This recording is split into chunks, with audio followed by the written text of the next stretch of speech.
Hey, everybody out there in Liberty Land. I do want to give you forewarning. This episode does get very blue. It's highly inappropriate for children, animals, elderly, you name it. It's bad for them, but it's probably good for you.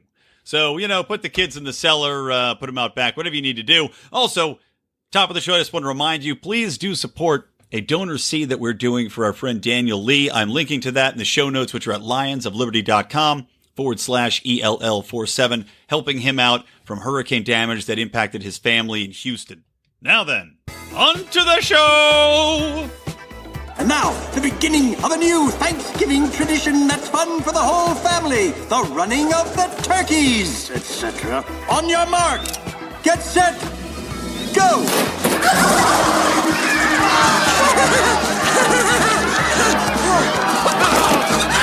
Oh my God! Oh my God! Right there, run!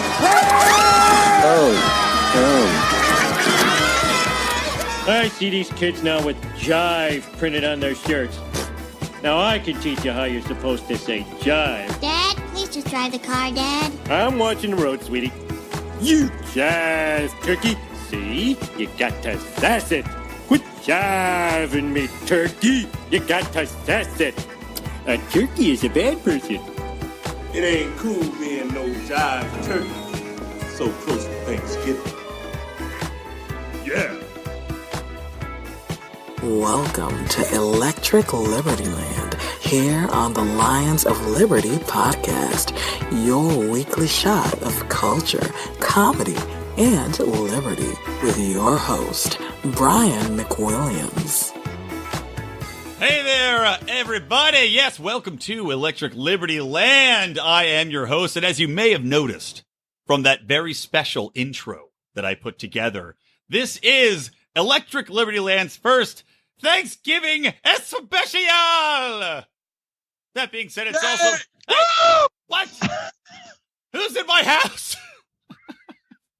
However, this is the third Thanksgiving special that we are doing. And of course, I've got some very special people that are taking part in this, because Thanksgiving is a time to spend with friends, even if you've broken off relations with those friends because of Donald Trump, and now you're being brought back together because everybody likes to talk about celebrities and politicians groping the shit out of women. So we're gonna push everybody together. We're gonna heal old wounds through the magic of molestation. And here to do that with me on this very special Thanksgiving episode, I've got, of course, my buddy up the street, the founder of the Lions of Liberty podcast, the very first, Marc Clair. What's happening, Marc? No one had mentioned anything about molestation being a part of this deal, so I'm a little bit thrown off. It's but gobble, let's do it. That part of the cornucopia is like everything's in the cornucopia. That includes molestation, man. Everybody knows that. All right. For Marc, first-time listeners, we don't always start things off talking about molestation, but when we do, it's always a good time. Always a good time. Marc, let me ask you what real quick at the top of the show. What are you drinking? What am I drinking? So I'm actually being a little bit classy tonight. I feel very adult. I'm drinking some red wine. I'm drinking a nice Syrah because that's what I had in my house. Well, very nice. I'm drinking some winter lager. I'm ringing in winter, even though it's going to be a 90-degree Thanksgiving here in LA. So that sucks. But, that's great. I'm excited about the 90-degree Thanksgiving. Yeah. Well, you know what? You can sweat all the alcohol out of your system. So that's always a plus. Awesome. All right. I've also got with me Felony Friday's own John Odermatt. What's up, Odie? What's going on, Brian? And before we go any farther, I just want to say I have something I got to talk to you. I got to bring up. I got to just get it out of the way because with all these allegations of sexual assault coming out, it's time for me to say something that's really been bothering me. There's a picture of you and I, Brian, in college, and you kind of got a little bit too close to me. You had your forehead against my forehead, and you grabbed my ass. That was terrible, man. That was terrible. My political career. I'm sick of it. I had to get it off my chest. I've known both of you since college, and I don't even know if this is true or not. I could see either way of being the case. You know what? I'm going to say, I don't remember it distinctly, but I'm going to say probably true. Are you doing the Kevin Spacey defense? No. I don't know if I did that, but I do get drunk and do stuff like that, so let's just say I did. Odie, if I ever grabbed your ass or came in your ear when you were asleep, I apologize. I was young and foolish. Drunk. So as long as you just say you're going to live the rest of your life as a gay man, you're good Is there a way to block this Well, episode hey. for my dad? Wait till the end of the podcast. We'll see where it goes. All right. Now that I do want to say we have a tradition here at Lions of Liberty where we like to have a nice show and we like to bring in even our extended family. And with that in mind, Wait, hold on. You didn't ask me what I'm drinking, did you? Oh shit, Odie, what are you drinking? Drinking some all-day IPA, Founders All-Day IPA. I can drink it. It's not daytime, but I can drink it all night. That's it. Hey, man, they named it appropriately. All night IPA. This doesn't. Excellent. All right. Well, like I said, this is a family affair. We like to bring in our extended family on this, the Lions of Liberty / Electric Libertyland Thanksgiving special. And with that in mind, let me welcome in Curt Nelson and Johnny Rocket Adams from the Johnny Rocket Launchpad once more. Welcome, men. Welcome. That's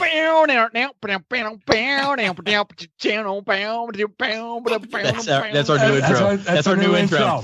There it is. Fuck that other one that we spent a lot of time working on and stuff. Yeah, that was produced and edited Brian's shit. Information is free. The law. There is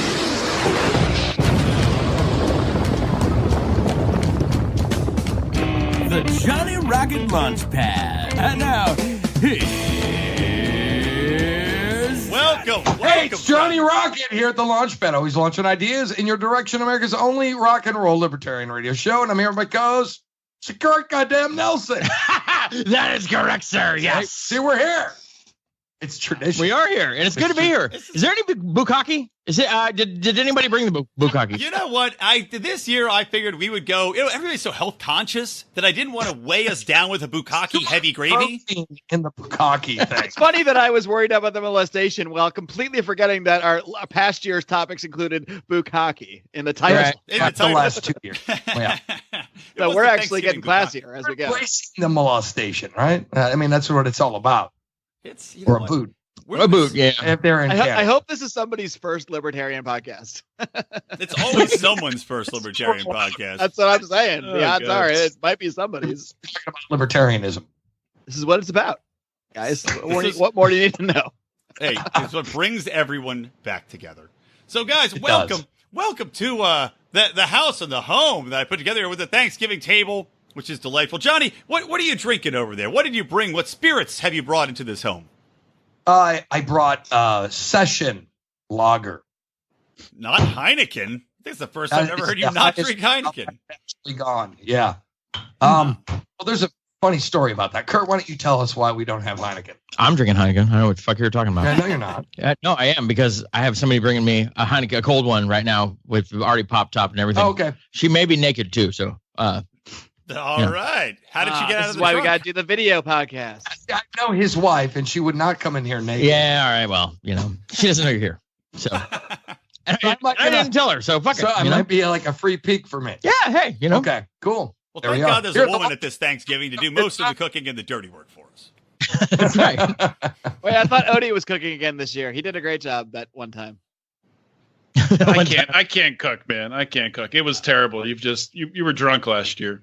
Oh yeah, that's what it was. You know what? It was her who actually That's the cooked. Mickey D's. Yeah, Heather. I think Bill Heather was Weld the showed cook. up last year and stole some liquor. I can't even Oh remember. God, yeah. Was that Feels like Thanksgiving ages or ago. Halloween? I can't even. Wait a minute. Yeah, Bill. Yeah, well, Bill Weld, he never left. He's still in the back.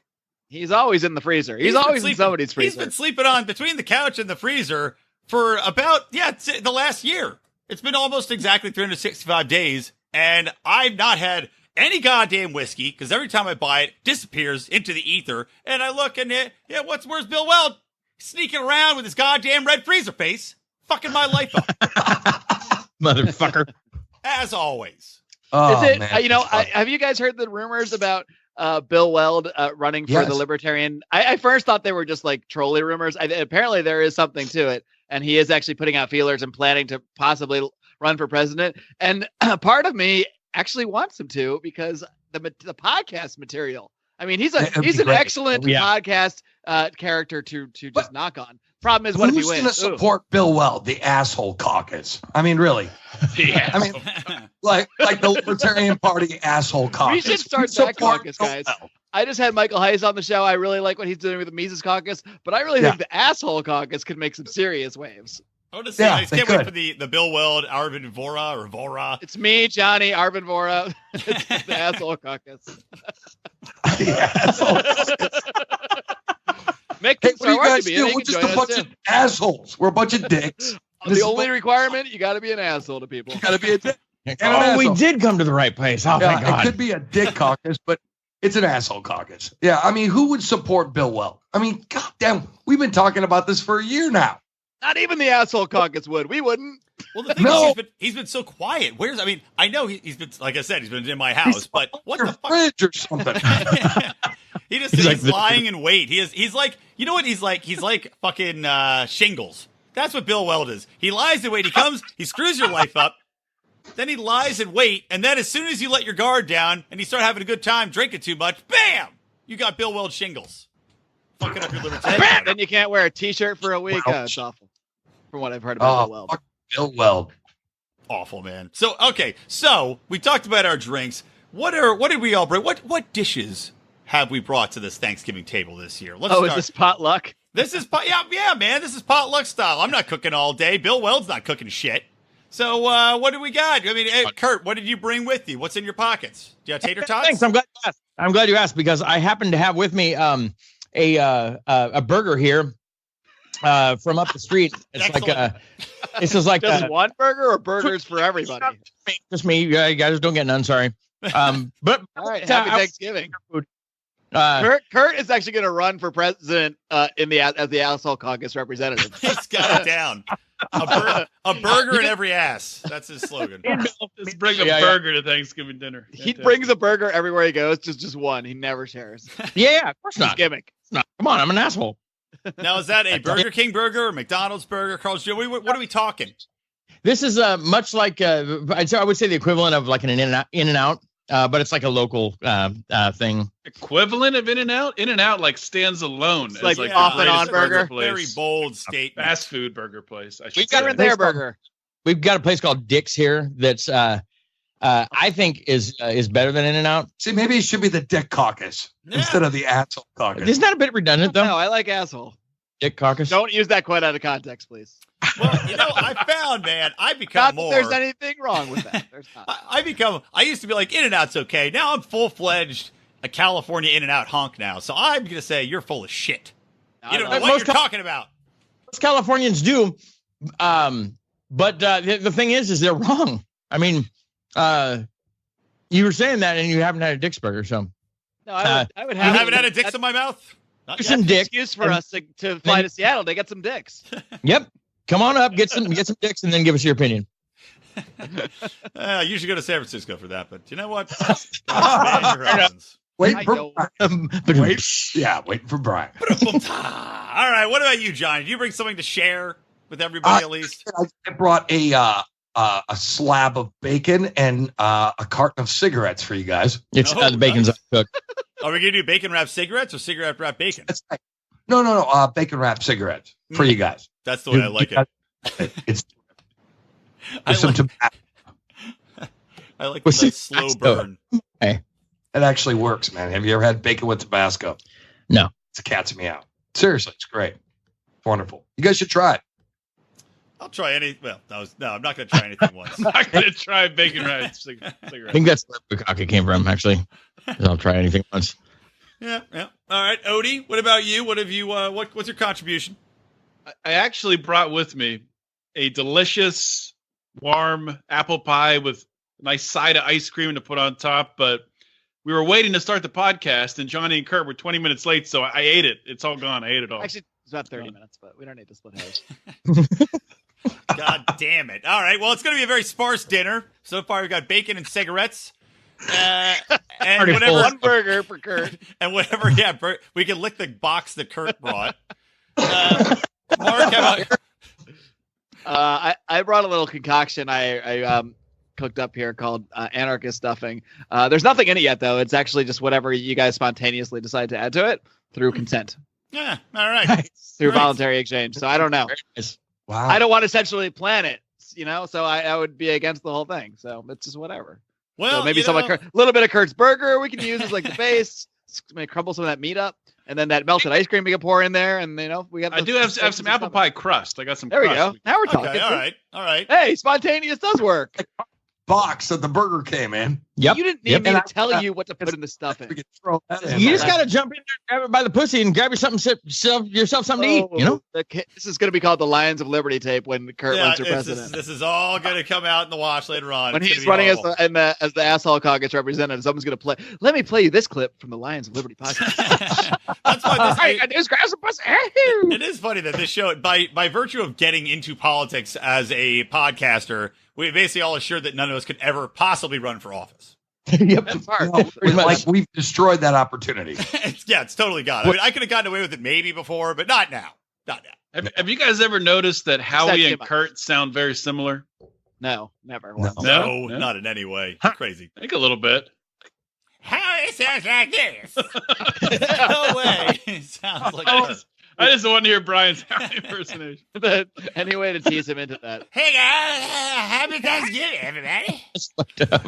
Howie, I'm going to do a special bonus segment where you just do impressions of Brian for as long as you need to get it out of your system. Oh, he's going to hear this too. Howie's going to hear this and get pissed. Oh, he's just at home. He's just punching his computer screen. Howie's not capable of being angry. No, probably not. Well, because I was going to say, because he's on too many drugs, which is good. And that's the thing. I didn't bring food either, guys. I just brought dessert. Government agencies looking into his background. Yeah, it's not true. Wait a minute, you didn't bring food either? No, I just brought. You're the host, dude. Did you make a turkey? Well, no, I brought dessert. I just mixed a little bit of pumpkin pie spice with some heroin. I figured, delicious.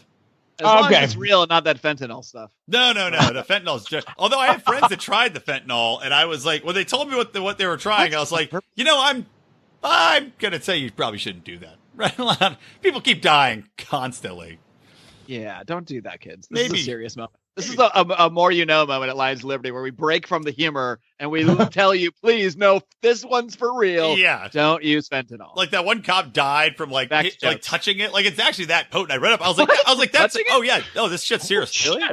I read this story and I was like, that sounds like some propaganda bullshit spread by mainstream media. Then I looked into it and I was like, oh, it's all totally true. Like it's so powerful and it can be absorbed in the skin that you have to dilute the living shit out of it. So this cop, I think, thought it was coke or whatever and he touched it and then he was just like, dead. Wow. Just like That's that. Crazy. Yeah. Damn. Yeah, you OD really. I mean, it's ultra powerful. Just touching it. Yeah, because it just soaks in your skin, and like a tiny bit of it is supposed to be diluted in water, and I think you use it like with a nasal snorter or something like that, So that's what they're doing. They're getting this. They get the drug, they dilute it in water, and a dose is like a watered down already a tiny bit, but then even that's watered down. Yeah, exactly. What's the appeal? Since it can easily kill you, is it like dirt cheap? Is that why people are doing it? Yeah, it's like the Costco. You buy it in bulk. You buy your fentanyl and your adult diapers. It's a one-stop shop. Right. And your 5-gallon bucket of mayonnaise. Yeah. Well, and also, by the way, if you're going to do fentanyl, make sure you have the adult diapers so that when you overdose and you shit your pants, at least you're being polite. So whoever finds you doesn't have to worry about that. The more you know. Brian, when you wear a diaper, the shit still stays right there. Yeah, but at least it's not running down your legs and all. Yeah, no, I mean, you're being smart about it, Odie. Be smart about your overdose. Exactly. Well, that's why you bring a change of diaper so you can go into the baby room, lay yourself on that little table that comes out, and change yourself and go back to whatever you're doing. Is what I've heard. Got it all figured out over there. Down the wrong path. We've listeners. There was hundreds of people tuned in. How do we get off this path? How do we get back? All right, here I'll get us back on the path. So here we go. This is going on. What path? Were we ever on a path? Oh, I have a path. And watch this seamless host segue. So, all right, maybe none of us brought real turkey to this party because we were all terrified of being white meat, being seen with white meat, or being seen as white meat.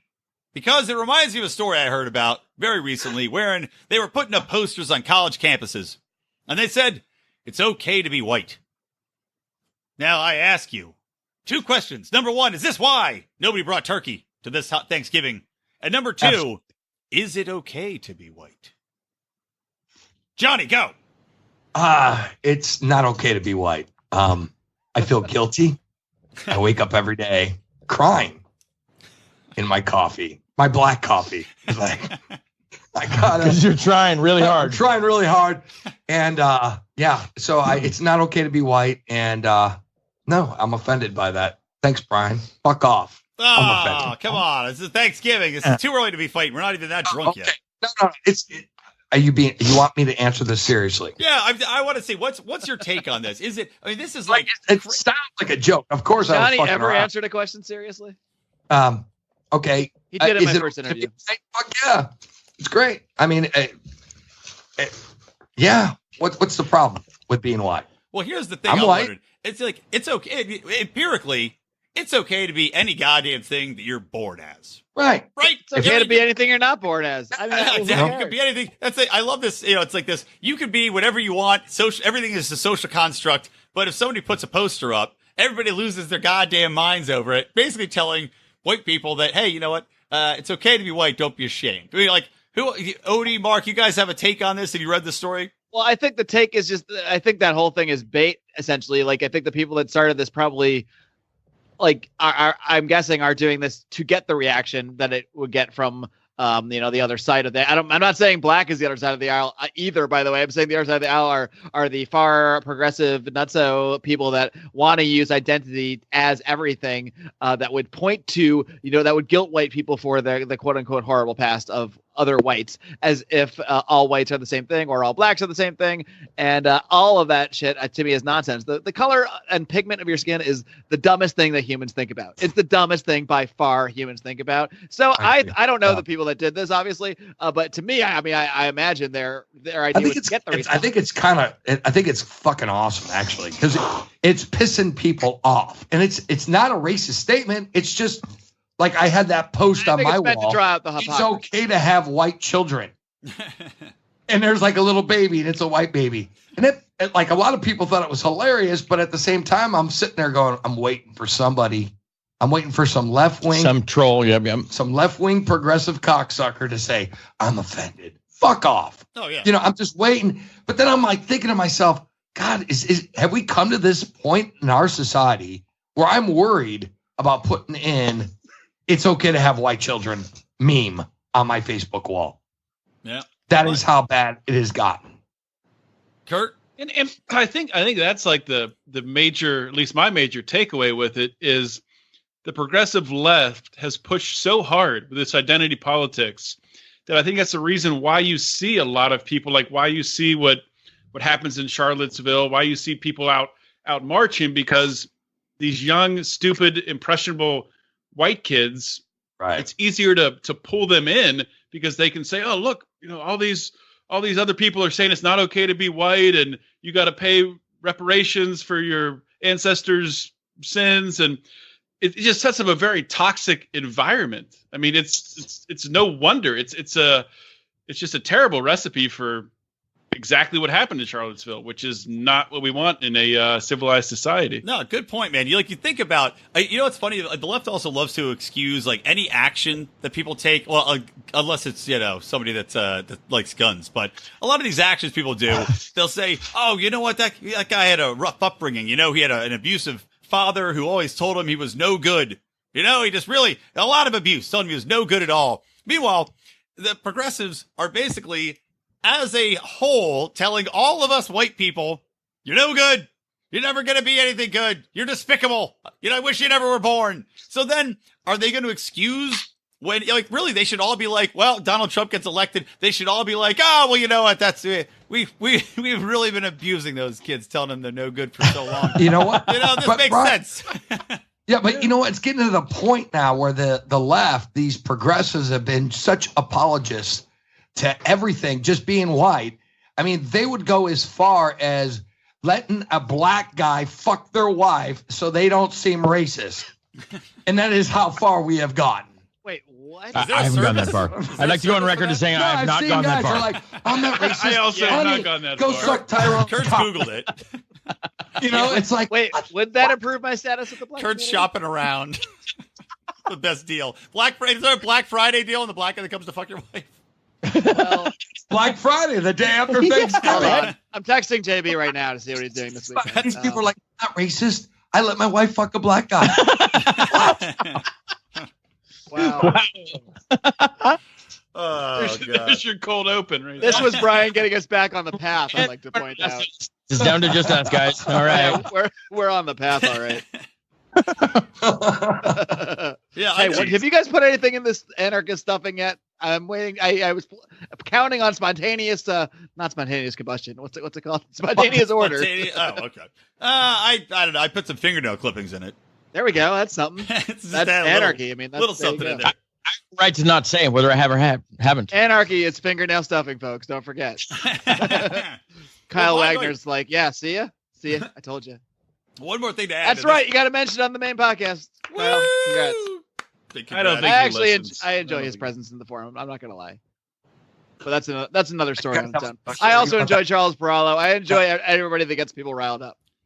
Am I confessing too much here as a host and figurehead? It's a good spurring of conversation. I don't have any issue with Charles Perallo in the forum. I think that I think he's most of what he says I don't agree with, but at least it gets people active and talking about it and thinking. He did say, I forget what he was talking about, but there was, God, I wish I could freaking remember it. And I completely agree with it. I'm like, holy shit, I agree with Charles Perallo. Oh yeah, there was that one thing. Like a lot of people were like, oh yeah, wow, this is one thing I agree with you on. And I was like, that wasn't that bad.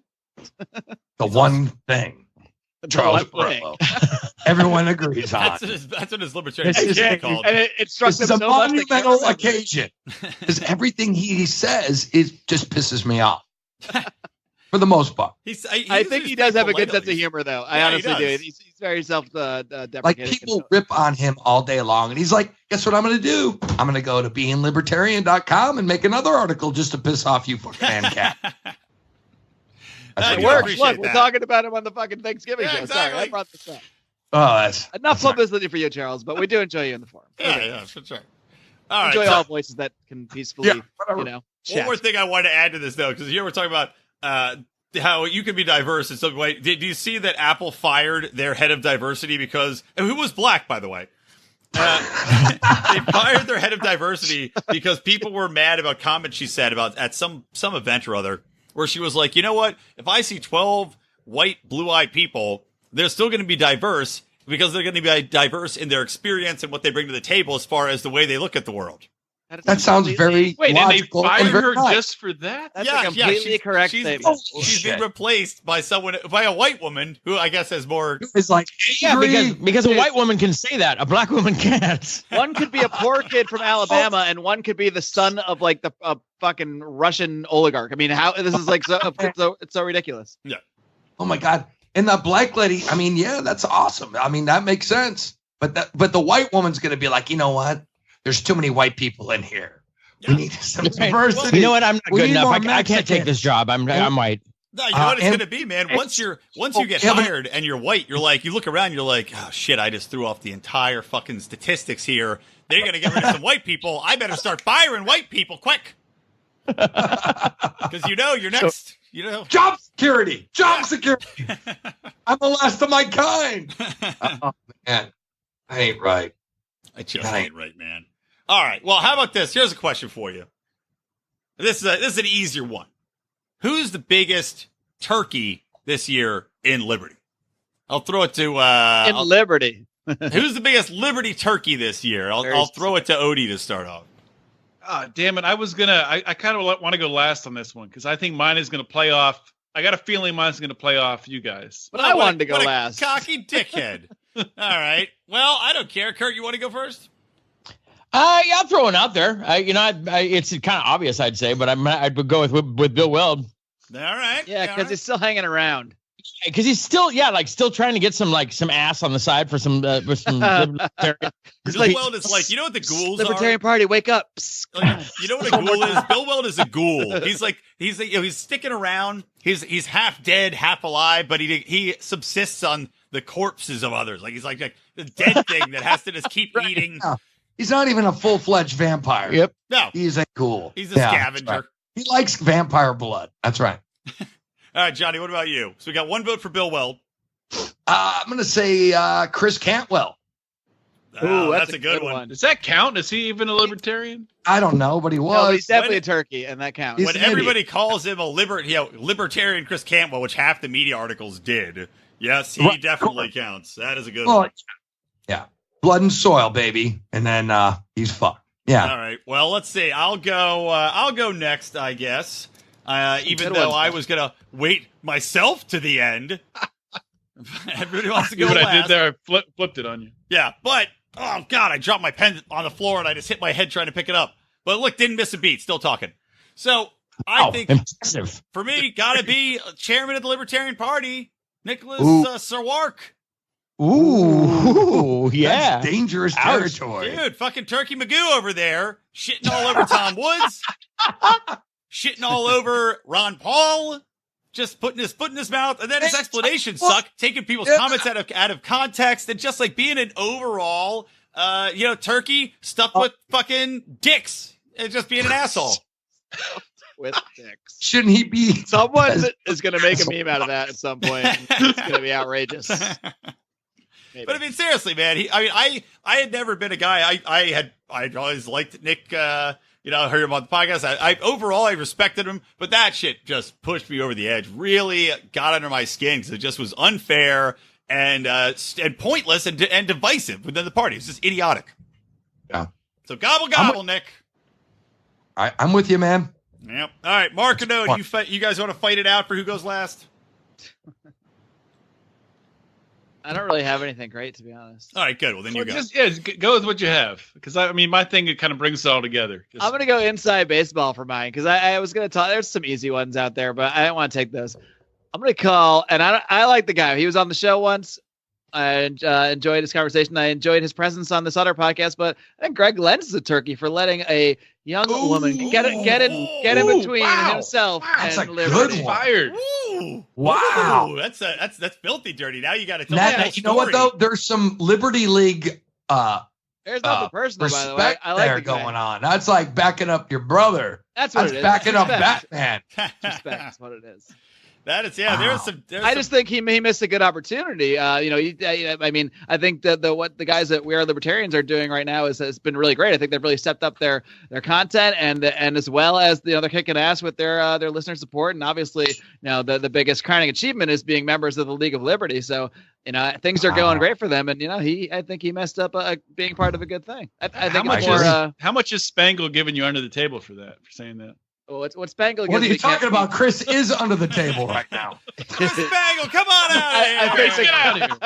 I think the question was answered within the question.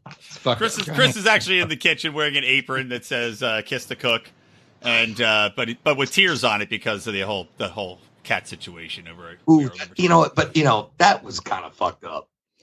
It's we're not. I don't mean to go deep into this. We're on a real show here, so we don't want to go into it. Let's go. But it's definitely interesting. So interesting pick. Maybe for a bonus segment when we're drunker. Yes.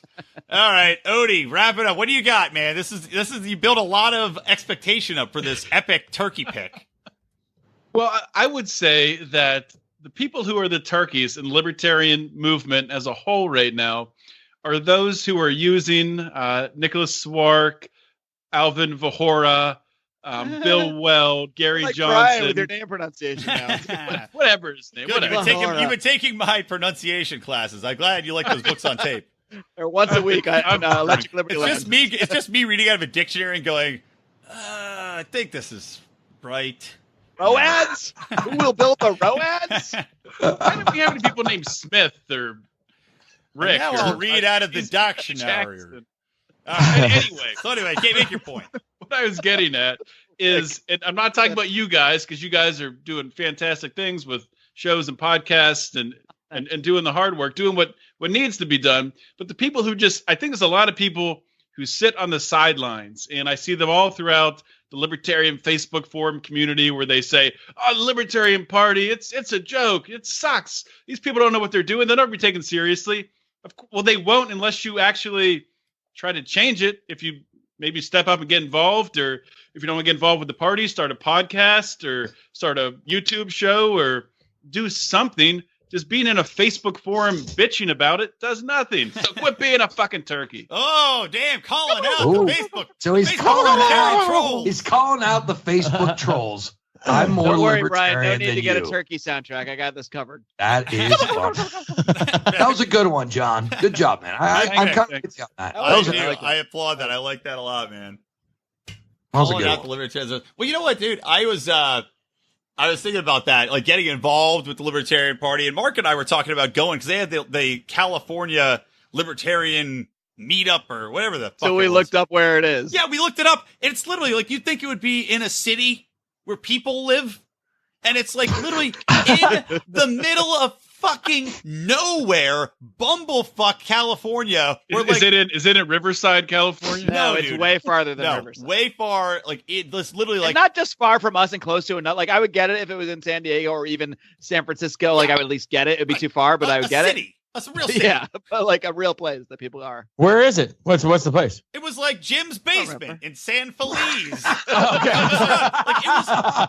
It was seriously. There is one in Long Beach we might go to. Yeah, it was it was in a place I'd never heard of. I had to Google it, and I'm like, where is this place? And I looked, I said it to Red flag Mark. number one, you never heard of it. Because even little towns like around LA you've heard of, or little, like you hear of a lot of places that aren't huge, but never hering of some, but this guy, that's kind of like red flag number one. Yeah, it was just like somewhere completely random in the middle of nowhere. And they're like, yep, this is it. We got a deal at the Marriott and everybody can swim in the pool with their underpants. You know, it's just like really awful. So shame on the Libertarian Party for just failing on every level to be respectable or make things easy for anybody to get involved. Do it in LA. Do it in a park. You know what? I see 50 goddamn quinceañera birthday parties in the parks. Just go to a park and sit at a bench and tell people to meet you at that bench At a bench. on Tuesday. Don't get a permit. Let's go on a hike. Do it in LA. Liberty hike. Ridiculous. Oh, God, ridiculous. that's hilarious. All right, What's on the that name note, of the one like famous libertarian in the California LP is like Stardust or something, or oh god, Star Starchild. Oh, right. Johnny, have you met Yeah. her? Kurt and Johnny, Starchild's LA? you guys were at the caucus. Did you meet Starchild? What's that? Did you guys ever meet Starchild at Oh, the yeah. caucus? Oh, yeah. And We got pictures with I him. found it. Wait, guys, you got to stop for a second because I found the email. And let me just, sweet. I don't know if I should start with the town or the location because they're both amazing. But all right, we'll start with the town. It's Hanford, California. It's not that funny, I guess, but it's nowhere anyone's heard of like that lives around this area at all. Right. It's and the meeting is at Mountain Mike's Pizza. Yep. Awesome. I'm a member of the Libertarian Party of California, by the way, so I am knocking this my organization I'm a member of. And I well, don't there's care. got to be like more local meetups than that. Is that like a county or is that This is like this is for the party. This is like a state party meeting. yeah. Oh It's a my by- god! a meeting of the bylaws committee, but it's open to. Wow. So that's like their annual convention. Yeah, at- you like, guys need to find your county meeting first. That's got to be more local. It's just an email they send us, you know. Okay. Wow. Yeah, we It's usually not have like one. it's not like it's not like the convention or anything like that. I mean, I'm not, it's like a smaller meeting, but still. Wow. Mountain Mike's Pizza. Why are you even sending me this email? Well, you know, I'm not going to Mountain Mike's Pizza. In no Hanford, one's going to California. Mountain Mike's Pizza. I'm sure it's also, a wonderful place. Now I kind of want you. I feel bad. We just gave him a free advertisement though. If you're It actually anywhere near might Hanford, be great California. pizza. I mean, might maybe be. Yeah, maybe but they it's truck in the water mountains. from New York It's City. worth the trip, I right? like that. I just like that they're like, all right, we're having our big bylaws meeting, but you got to come to the mountains in the middle of nowhere. Like, come to the fucking mountains. What do you want to bet that I could get more people to show up if I literally just did organize like a Wow. meeting in At a your park? house. Yeah, in my backyard. I guarantee I could double their numbers. Guaranteed. Well, your backyard's probably cooler than that pizza joint. That's true. Well, what if they have like? Although my pizza, though, backyard man? smells like dog urine for the most part. Okay. Well, okay. I drink a Some lot of people like dog that. urine and then I get drunk Well, and so I does pee back Mountain there. Mike's, actually, is what I heard. So. All right, but you know what? Here's how I know for a Oh, that's fact. just it. I'm being sued by Mountain Mike's Pizza for Right. slander. Well, look, I know for a fact I can get more people there because we've got all sorts of people that we know in our League of Liberty that would help out spread the word, of course. And we've got I don't know where I was going with that. I was gonna throw it to a commercial. It sounded like very patriotic. You had a plug thing going on. I had a plug thing, and then I realized it's the wrong plug. Oh shit! Sounds a lot like we're selling healthcare. We're selling healthcare. I know. Fuck! I fucked that up. All right, I'm gonna subscription. Let's do that. Let's do that again. Where did I leave off? Say. Well, I know I could get the word out though, hardcore, because we got people like the Johnny Rocket Launchpad that'll help spread the word. We got the other people in the League of Libertarian podcasts that we are so fond of. So I know they'll be able to do it. But in the meantime, while you guys think about that, while you plan your own county meetings at a park or in a sewer, maybe at a pizza joint by you. We'll all float down here. You'll float too with the Libertarian Party. That's that. I love it, Mark. That's what we need to pitch. That should be the new You'll meme. float too. All right. Well, you guys keep floating. We will be right back after this ad, and stick around for more of the Electric Libertyland / Lions of Liberty / Johnny Rocket Launchpad Thanksgiving Libertarian, Especiale. you'll float too. I know many of you are facing major decisions with your healthcare right now, and I want to make sure that you know about an amazing alternative to your standard corporatized health insurance known as Health Excellence Plus. Health Excellence Plus is an incredible program that helps you keep medical costs under control by taking charge of your own healthcare and not leaving all the decisions about what doctors you see and what procedures you need or don't need up to some corporate bureaucrat. Along with providing 24/7 access to medical professionals, tax-deferred health savings accounts, and preventative care, Health Excellence Plus empowers you to finally take control of your healthcare. To learn more, head on over to lionsofliberty.com/health or call the special hotline for Lions of Liberty listeners at 855-290-4447. Be sure to mention Lions of Liberty.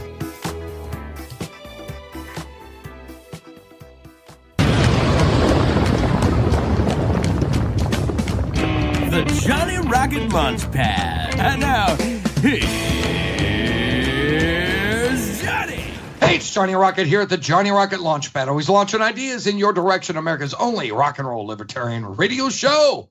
I'm here with my co-host, Mr. Curt Nelson. Yes, sir. And we're here with the fabulous Lions of Liberty. Woo! Yeah! Wow! Hey, yes, Johnny, we're ready to roar. Thanks for having us on. We're ready for roaring. Oh, Electric Libertyland. Yeah! Ease your way into that sweet, warm bath of liberty that I've laid out for you. Take it off. Oh, wrong show. Oh, yeah. So many shows. I'm so confused. What show am I on? So many shiny gems. There's just so many jewels in this crown of liberty. I'm on the Electric Liberty Launchpad right now. Ooh, that's catchy. I believe. That is catchy. We should scrap everything we're doing and just make that shit. Electric Lions of the Launchpad. Well, we've lost it. We've Oh, never mind. It went from brilliance to just dead in seconds. Mere moments. All right. Well, hey, guys, this is Johnny Rocket. Thank you guys so much for being here on the show. And I'm here with Curt Nelson. How you doing, Curt? I'm doing great, man. I'm doing great. Great. How about you, Johnny? How have you been, man? I'm fine. I got a car. You got a car? I saw it. I saw the pictures. Nice. Yeah. Nice. You got a car? You just bought one? I just bought one. Nice. So did you get wait. I think you told me what it was. It was the something Forerunner. Yeah. Toyota. Fiat. Look at no. Yeah, real currency. Yeah. So it's the it's my new ride because you're free. Now single. Yeah. Oh, he's away. Johnny Rocket is now solo. You gotta have a nice ride. Yeah, that's good. Or any ride. Still lovely wife though. Or a ride. There's going to be a lot of rolling down the window slowly, Johnny leaning out and going, "Hey, baby, what you up to?" And then her not answering, and then him waiting at a stoplight awkwardly for another 15, 20 seconds. That's how Johnny and I met, actually. She's coming back. And then 20 years from now, he's going to get accused. Say, I remember when Johnny Rocket rolled down his window and said, "Hey," he essentially assaulted me with his eyes. He fucked me. Ends his presidential campaign. Sexual harassment. I told him no 3 times. I just rolled down my window. What is she talking about? Oh, that's fucked up. Anyway, so guys, thank you so much for being here on the show. And I think you guys have something for us. Don't you hear it? We brought a little, well, I was going to say, guys, did we bring a little string? Yeah, we brought a little string with us for a little something that we like to call Cat's Cradle. Meow!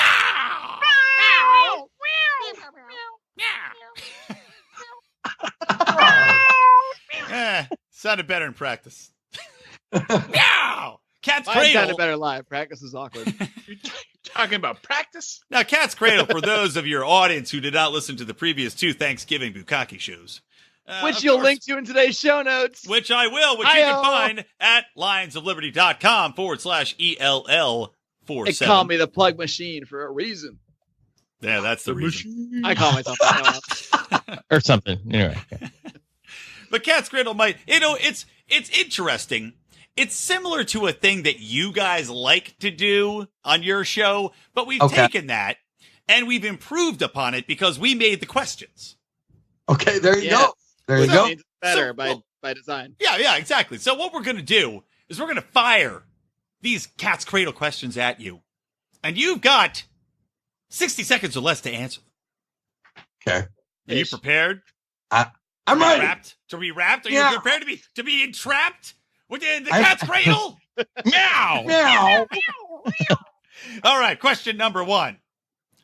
If someone escapes a hospital that happens to be treating people with the Black Death, also known as the bubonic plague, which is happening in Madagascar right now, and this person says, oh my God, I'm not familiar with needles and shit, and they run out of the hospital to possibly endanger and infect others with this plague, does the state have the right to intervene? And is it a violation of the NAP for the plaguey to run out there infecting these people? Meow. Oh, who do you want to answer this question? Good question. Johnny. It is a good question. Johnny. Meow.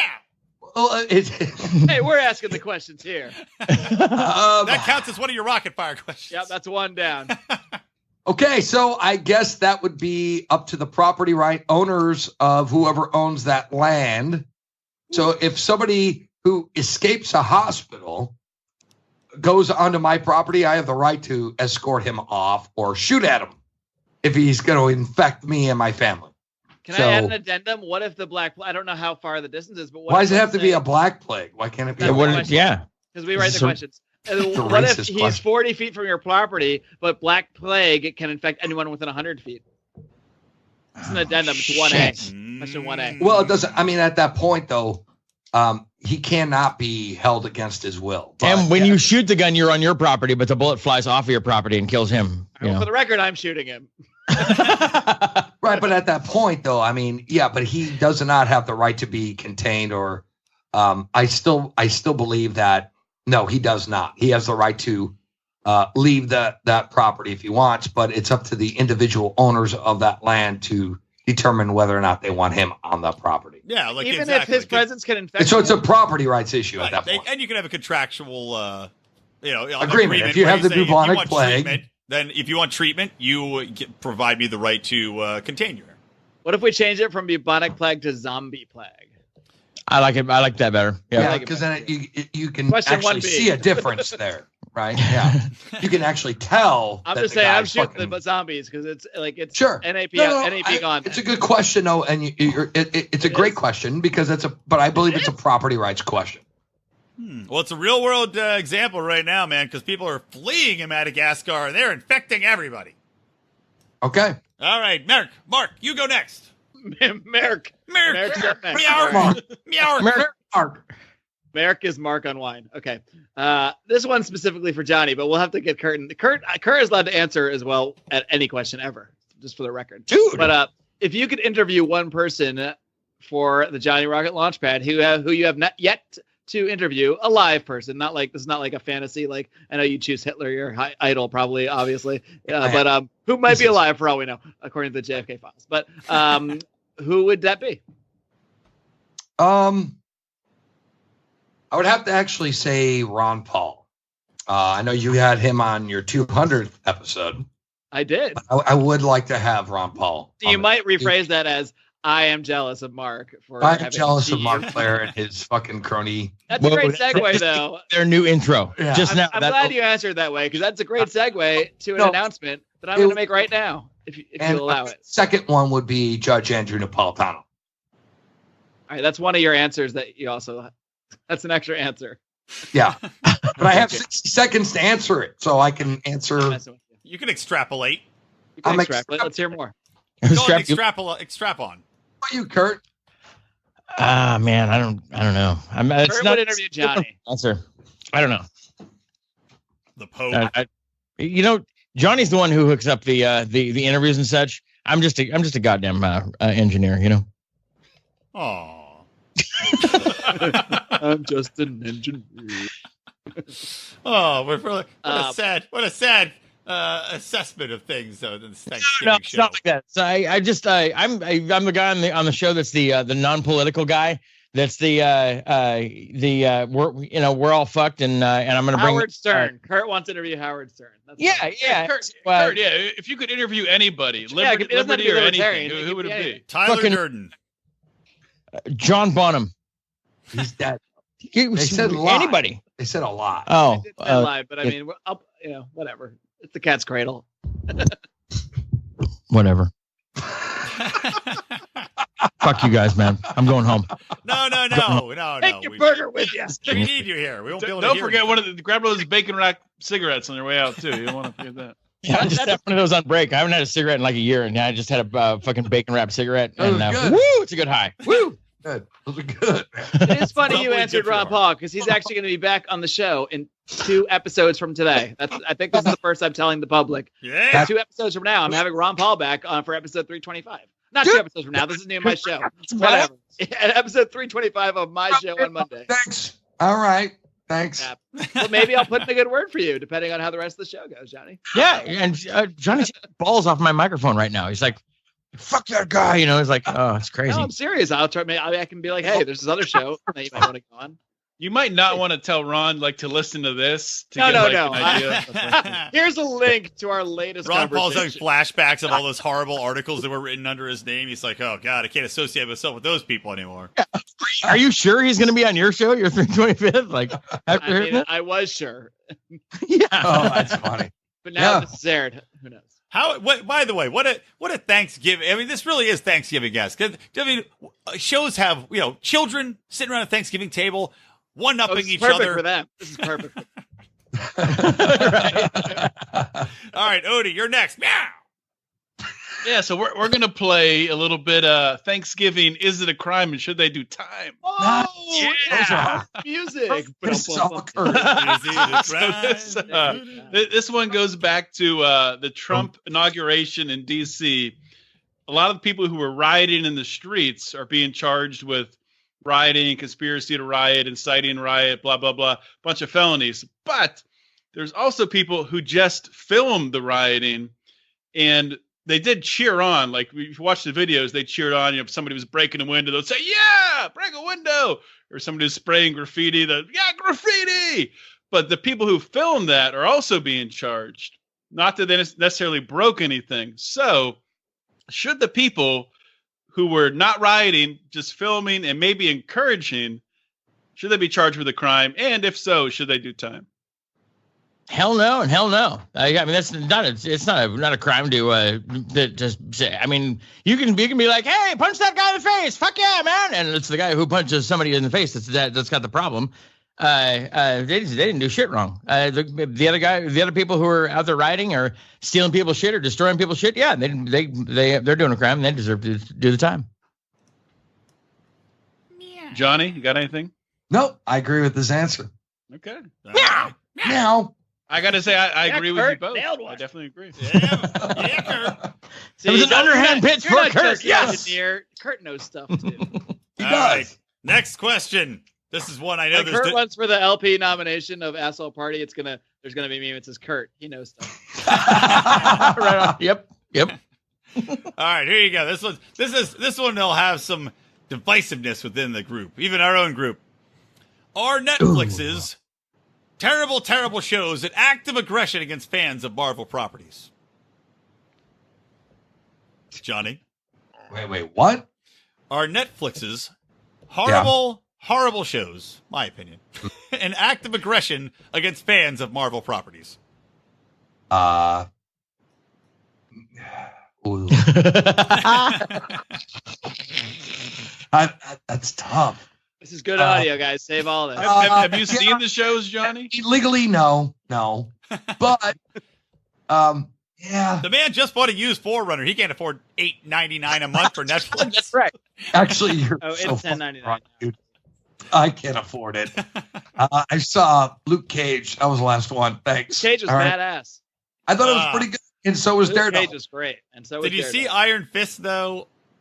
I did, and can I be honest? I actually think it's okay. It's the least good, but it got better as it went, I thought. I think you have to sit down and watch it. Oh God, to sit down and watch it to wait until it gets good. That sounds horrible. That's like trying to spank yourself off when you're whiskey drunk and you're like, you know what? Eventually this is gonna be good, but I just gotta really stick with it. That's what that's like. Yeah, so I was just sticking with it because I'm a Marvel fan. So it was okay. I thought it was all right. Curt, have you watched Jessica Jones? Though you know what? I haven't seen it. I'm gonna honestly say that she is fucking hot. I like her because she's a dirty whore like me. That's what I like about her. Hey, you can be a dirtiest whore you want now, you lucky dog. Oh man. Mark, do you have any counterpoints? So you agree with Johnny for the most part. I watched I think Johnny episodes. covered most of what I was saying. I mean, I mean, they're not perfect, obviously. They're not perfect adaptations, but I thought Daredevil was excellent. Luke Cage, very excellent. Jessica Jones, pretty good. Iron Fist, kind of slow, but definitely picked up towards the end. Defenders, people didn't love it. I thought it was just a fun kind of don't waste it's a fun team up thing as more than a really deeply good show. It's okay. Haven't watched Punisher yet. Overall, I'd give the whole experiment a B+. Me too. Not amazing, but pretty good. B+. I would too. So I reject the premise. Iron Fist, this was so bad. I couldn't. How many total episodes of all of these shows have you watched? I watched 2. Well, I love the Marvel universe. I was a Marvel Comics fan. Of these episodes you're talking about, how many have you watched of all the shows? I watched 4 Daredevils. I watched 2 Iron Fists. I watched what are those? I didn't watch any Defenders because it had You didn't watch Luke Cage because he's black. Yeah, we know that. We established. I don't want to be intimidated in my own home. Question told me everything.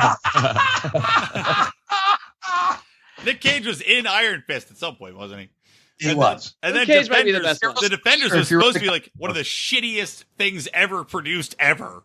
People were all unanimously saying that it was fucking terrible.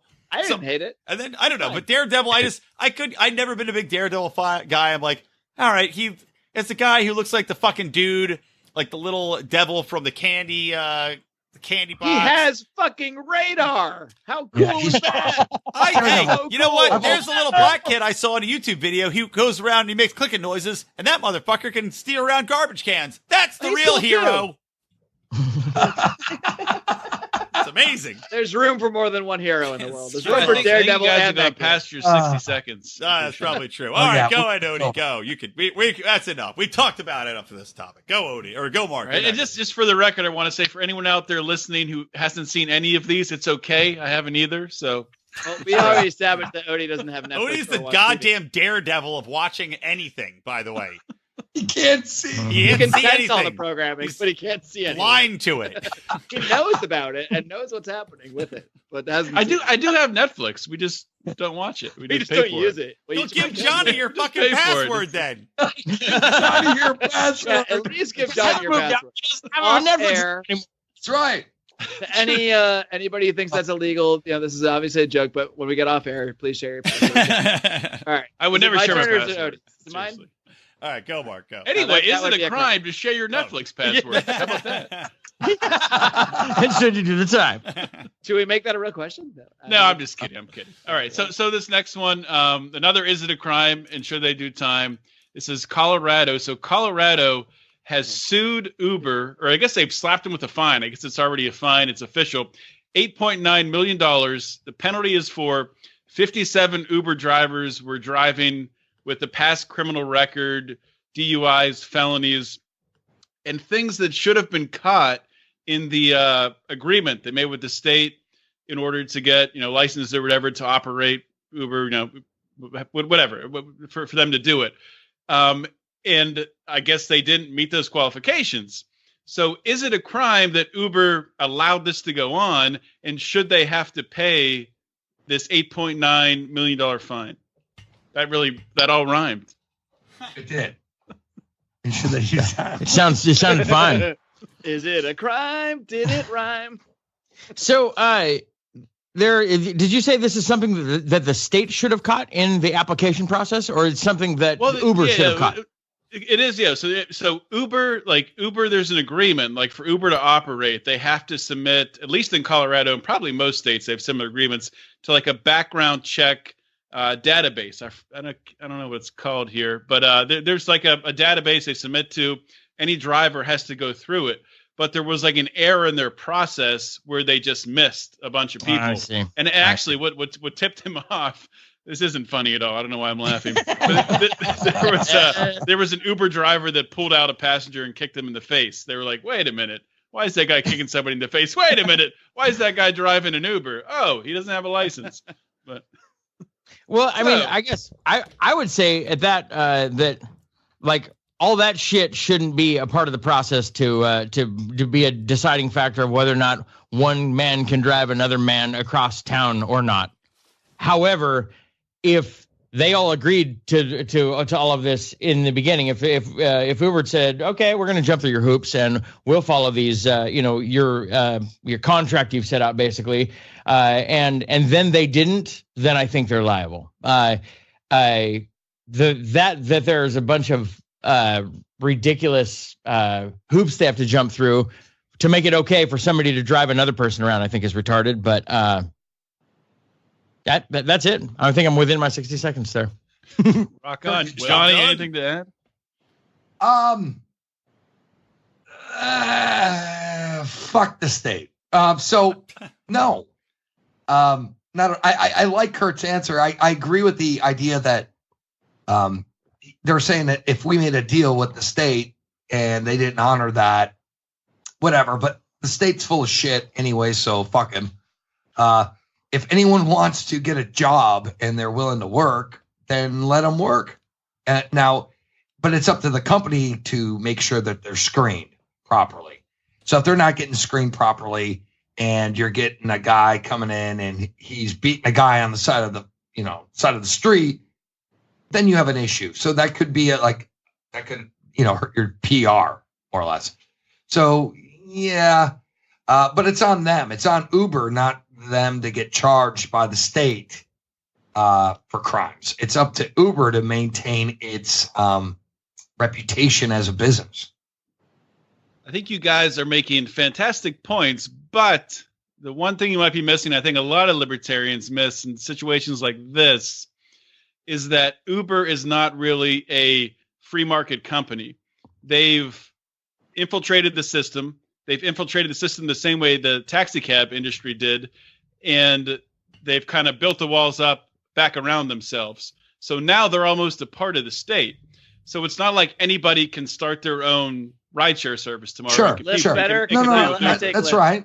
That's a good point. So that's sort of a problem there. Yeah, maybe it is, but I'm just saying that if Uber has a reputation as a business, they should have the right to fulfill their contract or provide a service to people. And if their service sucks, then no one's going to use it. I mean, I used Uber like 3 times now. It's fucking awesome. I really support that organization, what they're doing.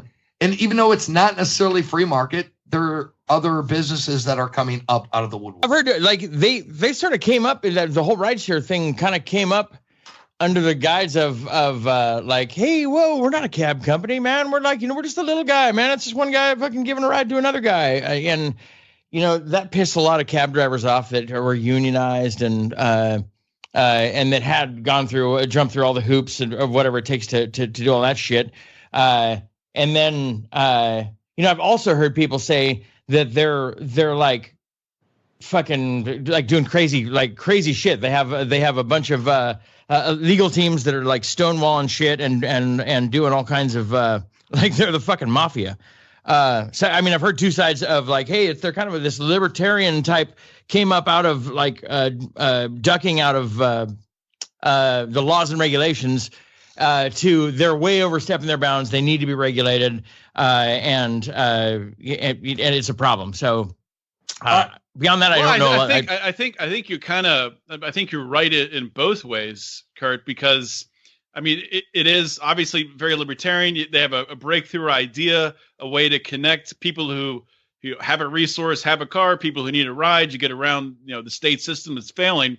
But yeah, they do have that sort of mafia mentality, and their founder, Travis, what the hell's his last name? Travis something. He was the CEO, and they forced him out. But he's a freaking thug, man. But that's the reason they were able to be so successful, is because he was so good at going into cities and just pushing people around to get Uber in. And that's why Uber has done a lot better than competitors like Lyft. Lyft is starting to catch up, but I mean, I don't know. I mean, obviously you want to, like you said to start out, Curt, it's just people getting a ride. So, whatever, it's a consensual agreement. Take someone to point A to point B. That's all it should be. Yeah, totally. I agree with that. I mean, somebody's operating that software, though. I mean, somebody's got that app and the all that shit. Those people ought to be compensated somehow too. But it doesn't take a union and a bunch of laws. Like, work it out, man. It's not that tough. Right on. I kind of agree with that. That was a good answer. Yeah, very nice, very nice. All right, Marc, you got another one for him? Yeah. It just so happens I do. This can again apply to both of you, obviously. So what is one political or libertarian position? Doesn't need to be libertarian, I guess necessarily, but one position you've changed your perspective on since starting the Johnny Rocket Launchpad? Whew. God. I'll need to be a full 360. I have no fucking idea. I could answer for you, but I love it.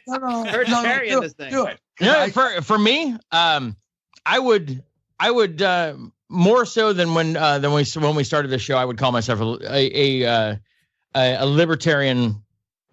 I'm not a member of the party, but I would call myself a libertarian, where at the top of the show, before we ever did any of this, I'd be like, I agree with all the ideals, but you're not going to call me jack shit. I'm not going to say that I'm Republican or, any party. And I would now say that I'm definitely, certainly more libertarian than anything else.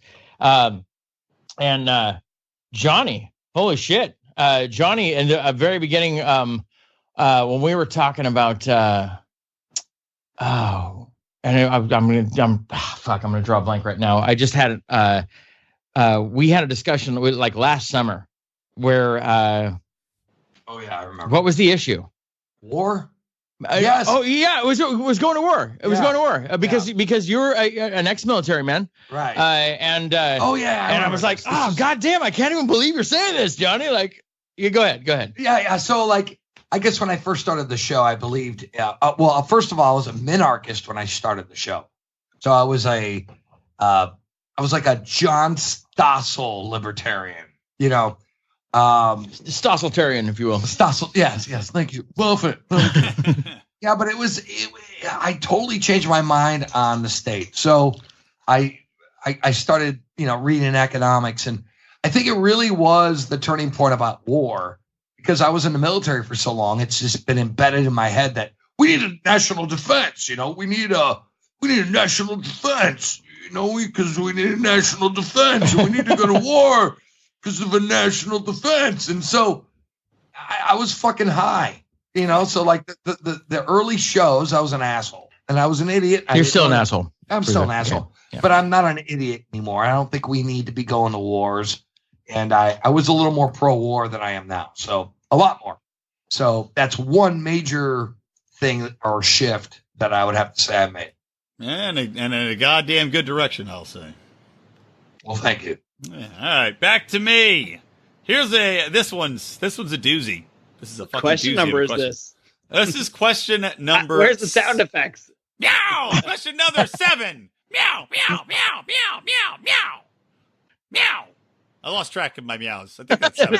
That's 7-ish, whatever. It's around 7. All right. I was thinking about this the other day, lying in bed, because I'm a dork who has trouble sleeping. So In space, can you own a piece of property or a section of space? There's no actual... It'll only be a 45-minute topic or so. Yeah, I know. There's no actual land there. I know you can own a space station, but you remember they are traveling around in orbit. So can you own a piece of space? And can you own a road through, say, space debris? Fuck. All right. I guess I'll handle this one. 60 Thanks, seconds. Johnny. Thanks, buddy. That's a tough one. Way to take that for us. Yeah. Well, as long as you mixed your labor with space. So if I'm exploring space and I was actually, like building like space crop areas and labor, like I was mixing my labor with my spaceship. I wish you guys could see these hand movements that are going with all this. So you're laying space dirt and it's floating around. Yes. But if I found it and no one knew of it, then yeah, you can't own space. So yes, I would agree. If you can mix your labor with it in some way. If you find that space, if you can maintain it and maintain that same location in space, so you'd have to very Marxist position, Johnny. Expend labor. You're basically buying into the labor theory of value. No, that's not. That's what I heard. Maybe I'm misinterpreting. Total fucking bullshit. Yeah. Labor theory of value means that if I spend 500 hours on something, then it must be worth my wage at $10 per hour. It must be worth $5,000. Marx and Johnny sitting in a tree. Yeah, so that's not the Marxian theory. Johnny, I'm so if easy you to trigger you. labor with the land, then that is what your property is. So yeah, that's Murray Rothbard. All right, Curt, you have anything to add on that? No, I don't. That's a tough one. Good fucking question.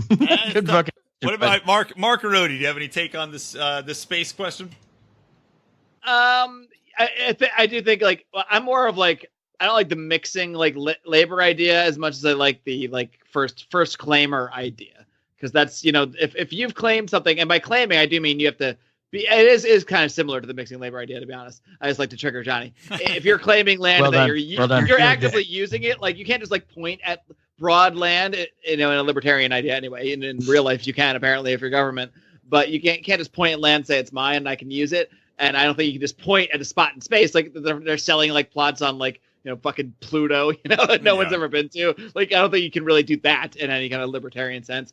But you can go to the spot on Pluto or even a floating spot in space if you can. I don't know if you can somehow identify that, and if you're there using the area and somehow, then yes, of course you can own it. I mean, you can't claim the sky above your head. Point at it. No, yeah. You can't say I own that. I mean, so yeah, you gotta be there. You gotta be able to go. Yeah, you have to be exactly. You have to be there. I'll add my conclusion I had the other night before I finally fell asleep, because I was thinking the way I was going to ask if you made it to sleep after that. Eventually. You dreamed of owning space land. The way I being came a space parent. Yeah, well, the way I came about this is that I before, when people were talking about exploring Mars and the moon and all this shit, and the federal government's getting involved, and I'm like, how they have no fucking claim on shit, and they're like, they'll regulate who's flying, and I'm like, fuck all that. That's ridiculous. So in space, though, I was thinking about, okay, how do you stake claim to a spot in space? With the tragedy of the commons, was it really got me thinking about this, because I was like, is space just the biggest tragedy of the commons ever? It is, right? Absolutely. It's the largest in size, probably, but it's not the biggest, because we haven't really had many issues of conflict in space. True, not yet, but it might be. Yeah, eventually you're going to have so much shit. You're going to have so much debris. You're going to have all these satellites flying around. And as the technology goes cheaper, we're going to go, fuck, how are we going to control this or make sense of it? And then I was thinking, okay, what if somebody built a tunnel, like a throughway, like a road? Who will build the space roads?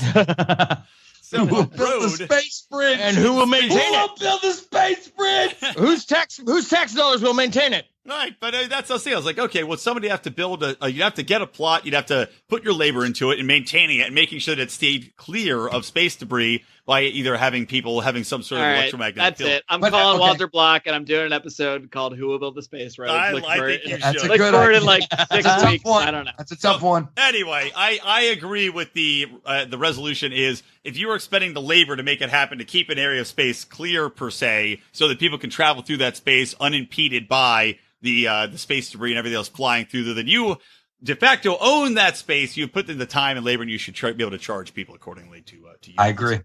Bam. I'm down with that theory. I think we just created collectively the theory of space. We should open up a law firm. Rico can be the head of it, called Space Law. LLC. LLP. Space Law LLP. Okay. Who's up? Mark, you want to go next? Yeah, I do. I have one for Johnny and Co here. Co being Curt. Cocaine. If someone took if someone took the Liberty Force comic book concept and started to make their own issues, their own graphic novels, their own comic books, and sold them under the same name with all the same characters and catchphrases, would you A, be flattered, or B, sue them? I guess I would be flattered, but if they made more money, I would be pretty fucking pissed. So, but normally consumers would know that I'm the OG. So it would be a non-canonical version of the Liberty Force. You so let if the somebody market wants, handle it. You would release a statement saying this is not my thing. I don't know who this guy is, but you're not going to involve the state. I don't think you can. I don't think it's. You probably legally could under our current law, but Johnny, I guess you haven't seen the Chinese copies of Liberty Force floating around on Amazon. It's called Liberty Force. 13 cents. That's called Liberty Force. Yeah, Oh God. Yeah, maybe. You know, but I mean, I don't know. I don't. Would I be pissed? Maybe I would. Just depends, you know. But at the same time, again, it's an intellectual property issue. I kind of understand Kinsella's ideas of that. So it's a tough call. I totally get it. Like, would I be pissed? Maybe. But I'm just hoping that consumers would figure it out that this is a knockoff copy and it's not the real story.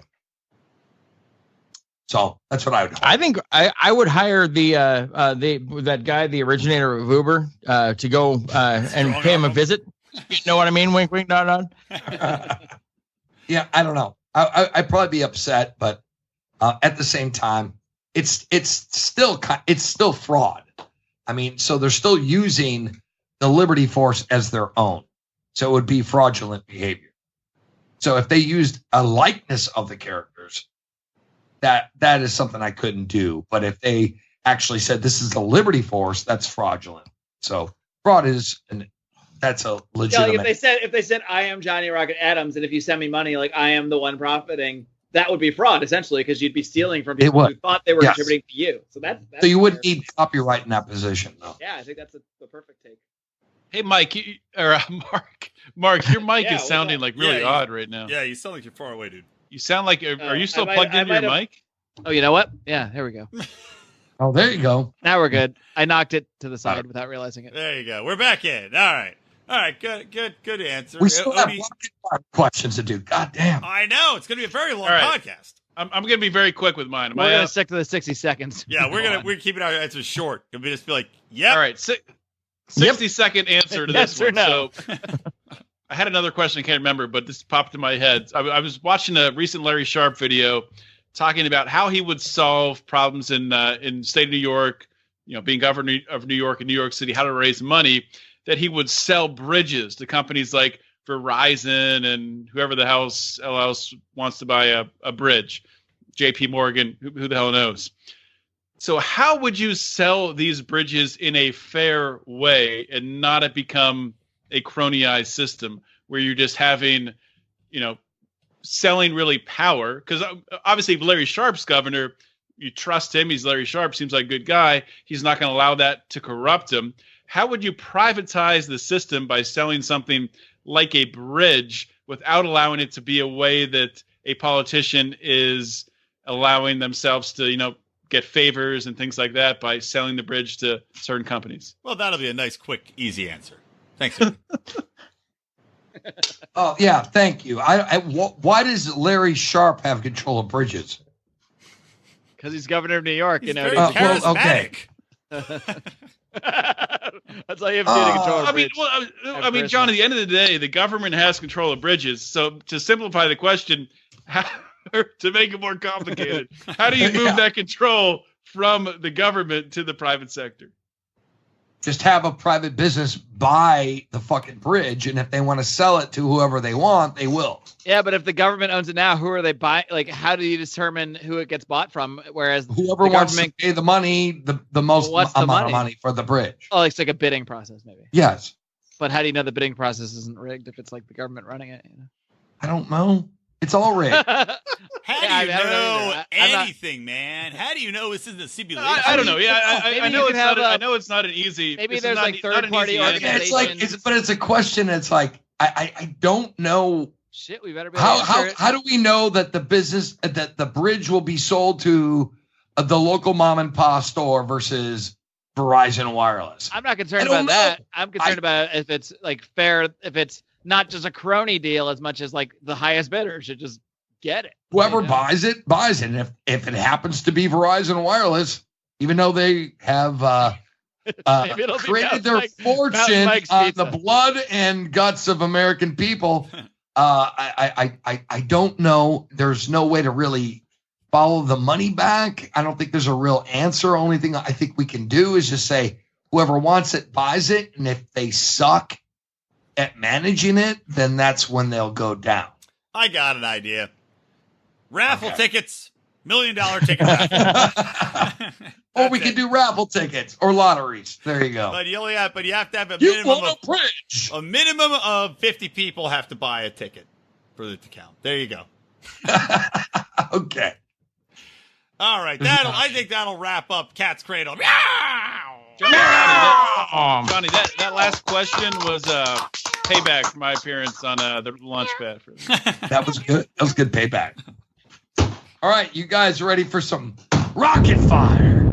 Yeah, we're going to stick to that 60-second rule this time. Oh, yeah. No, we get 45 minutes per question on yours. 60 Cat's Cradle rules are not as stringent. Okay, here we go. 3-hour podcast.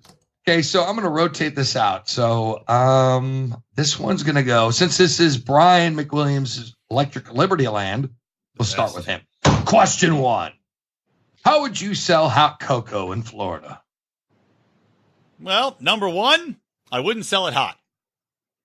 I would cool that shit down. I'd make it iced cocoa. Because number 1, old people are stupid and they like to burn themselves. So I don't need to have that risk as a private market person. So I would sell that shit cold. And I would sell it probably in a black market fashion, presuming that I would have to get permits for it. There you go. That's my answer. Bam. Question 2. Who do you like best, your mom or your dad? This goes to John Odermatt. Oh, my God. Wow. I don't want that question. I hope Odie's parents listen to this. I cannot answer that question. I plead the fifth. Yes, you can. Failing. 1, 2, 3, 4, fifth. I'm not answering that question. You can't answer the question. All right, who do you love more, your baby or your wife? Way better question. Cannot answer. Can only be one answer. That's physics. Okay. So no answer on that. Yep. You're pulling no answer on that. Failed to launch on that question, Odie. Oh, question 3 to Marc Clair. What is the most important part of the sandwich? The bread, the meat, or the toppings? It's obviously the meat. Such easy questions. Clearly, hello. Really he's gonna fuck somebody. It'll probably be me because I'm the dumbest. Is that a RocketFire question? Okay. Question 4. This goes back to Brian. What were the causes of the Civil War? Oh God! All right. Well, I would say empirically, the cause of the Civil War.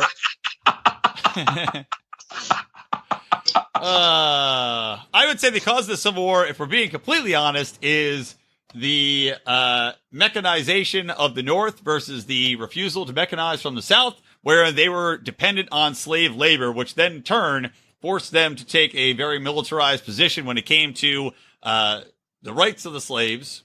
And accordingly, it started a war between the factions when they tried to outlaw it. The militarized North and the non-militarized South led to mass bloodshed. However, if you're reading into it deeper, Lincoln really wanted to consolidate federal power, and the Civil War was a good way for him to do that. And there you go. That's my quick take. That's my drunken quick take on it. Very good. Well done. Well done. Good. Question 5. John Odermatt. How would you explain an atom to a child? Oh, Jesus. That was for the last question on Cat's Cradle. I can't explain an atom to myself. Can you have the sandwich question? Well, there's a nucleus. It's like a house, I guess. Like it's where the atom is contained, and then there's protons and electrons inside, and that's like it's like the mother and father, and then that's it, right? It's the atom. Okay. All right. Birds and bees. Nothing. All right. Question 6 goes to Marc Clair. How would you design a spice rack for a blind person? I know. I have a great answer for this, but go ahead, Mark.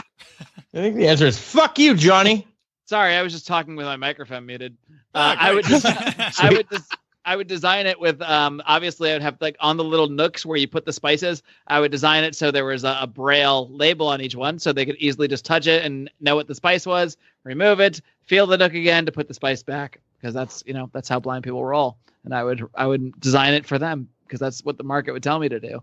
How would you design it for someone who can't smell? They can smell. They're fucking or labeled. has no hands. Well, they better be blind so they can read the braille on it. Yeah, because they get braille. Because blind people are smart. God, this is funny. Smarter than Odie. I was gonna say if you make that spice rack, I'm gonna trump your shitty spice rack. I'm gonna sue you because I don't care about libertarian get a better law spice in racket. real life. Better spice racket here. You're gonna make your Blair one. I'm gonna have braille, but I'm also gonna have a little piece of stickum you put on there. And when you buy the spice, you shake the spice on the stickum, so you can not only read it, but you can also smell it and know which one's which. Or you can just open the spice and smell it. Yeah, but then you're fumbling around like an asshole. Yeah, you know braille. You touch the thing. You're like, boom, allspice. Bam. All right. Bam. Emerald spice. Bam. All right, Brian. Question 7. Emerald spice. What is the most exciting part of going to Home Depot or Lowe's? Oh, it's definitely the amount of really hot chicks there. Where are you going to Home Depot? Dude, in LA, you have no goddamn idea. There, dude. You would be shocked. That's not true. Yes, that's not true. They're there too, but you would be shocked. No, you'd be blown away. Every time I walk into the Home Depot, I'm like, what the fuck is going on? I support this message. They're all so so What are hot. they doing there? I think they go there to buy shit for their dorms. I think they're looking at the stuff that they're going to send someone to buy later. Maybe, yeah, because it's what nuts. I think. You walk I don't see around them there. checking out. But anyway, all right, so that's number 1. Number 2, smell of the lumber, baby. Oh, I love that smell. Okay. Yep, he's right. Beautiful All right. thing. Beautiful thing. All right. Question 8 goes to John Odermatt. If you were a pizza delivery man, how would you benefit from having a pair of scissors?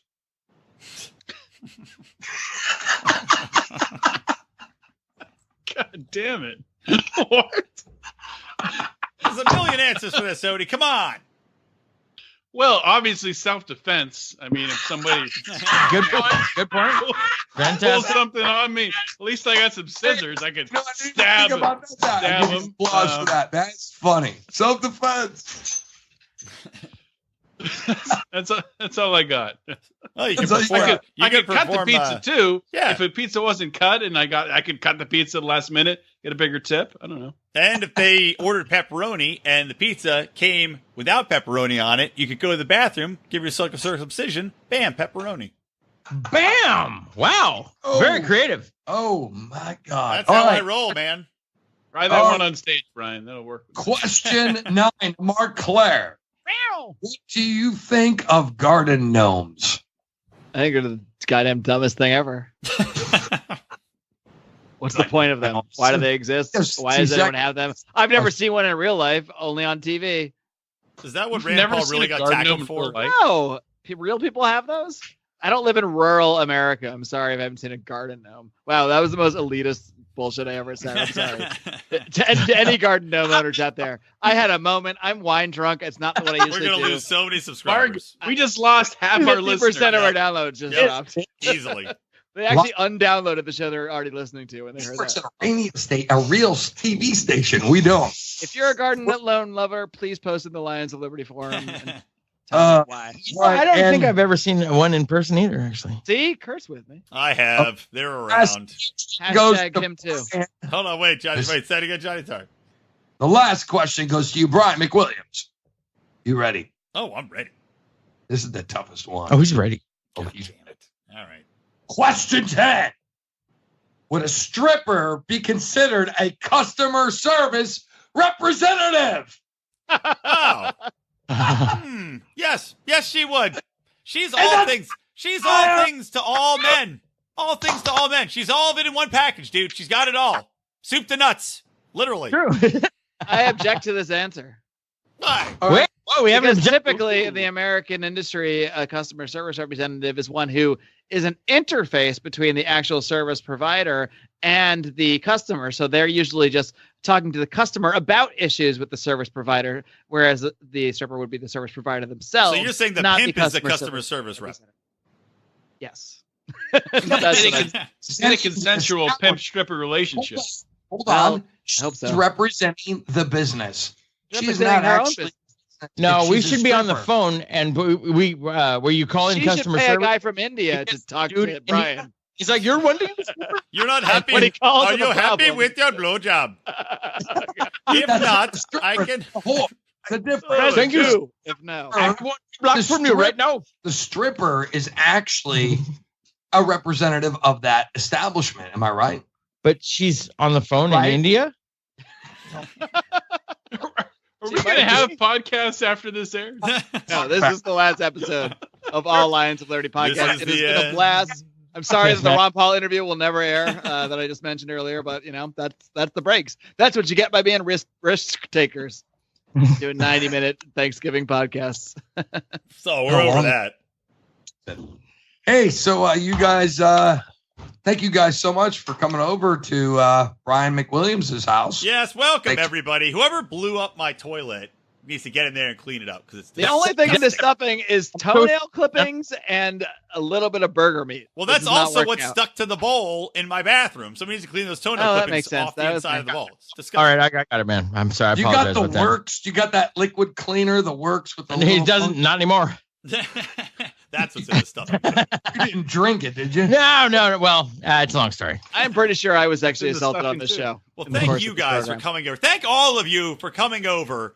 And you know what? I just want to end this podcast by asking you. I want to poll people real quick because I'm worried, honestly, that we're not going to be able to do this again next year. So I want to ask I you. agree with you. What's your guesses? We'll go around with our guests first. We'll do Curt, we'll do Johnny, then we'll do Odie and Marc, and I'll finish it up. But what do you think? Are we going to have a Thanksgiving next year? And if we are, I mean, are the social justice warriors going to take it away from us because of the genocide that was committed against Native Americans by the Whitey? You mean in the world or just us? Just Americans, baby. I meant just us, the five Yes of us. or no? Will Thanksgiving exist next year? It will for us because we're going to do the show no matter what happens in the world. Yeah, that's where I'm at. Is it'll exist for this. I'm in eating fact, this stuffing as soon as we're done. I don't care. For me personally, like Thanksgiving is a huge tradition for him. I'm going to meet like 15 family members at my dad's house on Wednesday.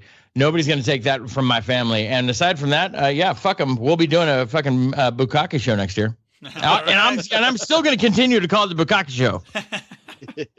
As you should. Johnny, what do you think?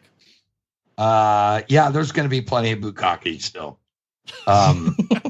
And yes, do I think there's going to be things? Yeah. Are people going to bitch and moan about? Yeah. But in 10 years, that's a different question. Maybe in 10 years it won't be around, but next year it will. That's crazy. Yeah. I don't know. It'll get worse. I mean, I think we're gonna end up in a fucked up society in about 10 years. Seriously. Odie? Yeah, I mean, I don't know. I think Thanksgiving it's too big to fail at this point, really. I mean, I think that it means too much to too many people. And I love Thanksgiving. It's fantastic. There's, not a lot of, nobody's like eating their Thanksgiving dinner thinking about the origin story of Thanksgiving. They're hanging out with family and friends. They're eating their faces off. They're watching football, drinking beer. They're just loving life. So it really doesn't matter what the origin story is, how accurate it is, or if terrible things happen. I don't know why I'm laughing, but it's fucking funny. Why is he so fucking a bunch of white people killed a bunch of natives? That's cool though. Whatever. It is terrible. It is terrible. But no, I don't think it's going anywhere. I don't think, like, as a society, things like this, we have to be very careful what we kill. I mean, just or what we slander, or what we say is terrible, because just the bad aspect of it, that's not the whole picture. I mean, it's much bigger than that. And I'm super drunk right now, so hopefully that made sense. That was pretty deep for a drunk guy, man. Fucking well said. That was really drunk.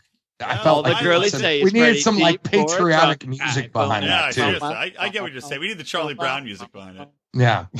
Mark, what about you? Yeah, it's here forever. I'm always eating turkey. I'm going to eat turkey and stuffing every year, no matter what people say. And we're going to do the show no matter what people say. So to me, that's all Thanksgiving is. So boom, and Charlie Brown. It's turkey in this show. And Survivor Series. And they can wrap cigarettes. You wrestling fans out there. Go down smooth. All right, I agree. I think there will most definitely be a full-on assault on Thanksgiving, and I guarantee, I'm surprised it didn't happen this year. It will happen within the next couple of years. The next election might be hinged on Thanksgiving. I don't know. That's just going to be the big bridge issue. Or the big. That's how Donald Trump's going to win. He's going to say, "I will protect Thanksgiving. I'm going to have the hugest Thanksgiving turkey." How did Donald Trump become Ted Kennedy? But let me make this. This is why Thanksgiving will never die.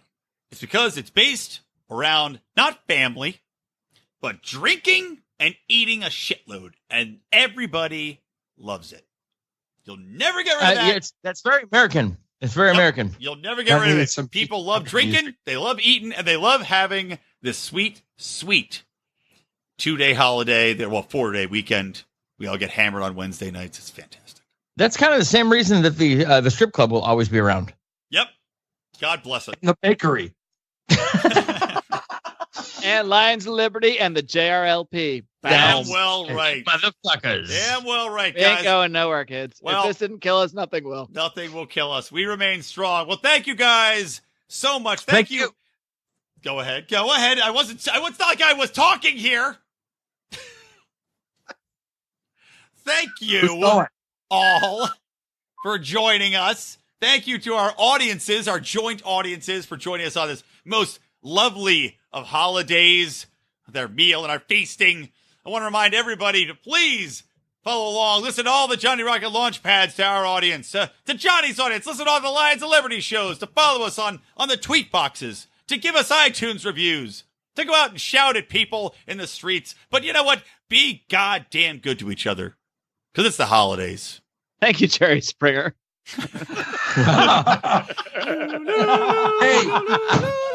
Hey, and this is Johnny Rocket. I just want to say thank you so much to the Lions of Liberty, Marc, Clair, Brian McWilliams, and my brother, John Odermatt. Love you guys. Holy John's your brother? What's up with that? Okay. My stepbrother, John Odermatt. That's better. Just stuck that in there. And my companion, Mr. Curt Nelson. Companion? Thank you. Yes. We're going on a date. Johnny's moved on real quick. I've been lonely, guys. I've been lonely. You took a shower before I came here, man. Yeah, I smell good. Smell like ass. Anyways, though, it's Johnny Rocket here at the Launchpad, always launching ideas, and we'll see you next week. Rock and roll. That's right, everybody. And from Lions of Liberty, from Electric Libertyland, always stay plugged in to Liberty.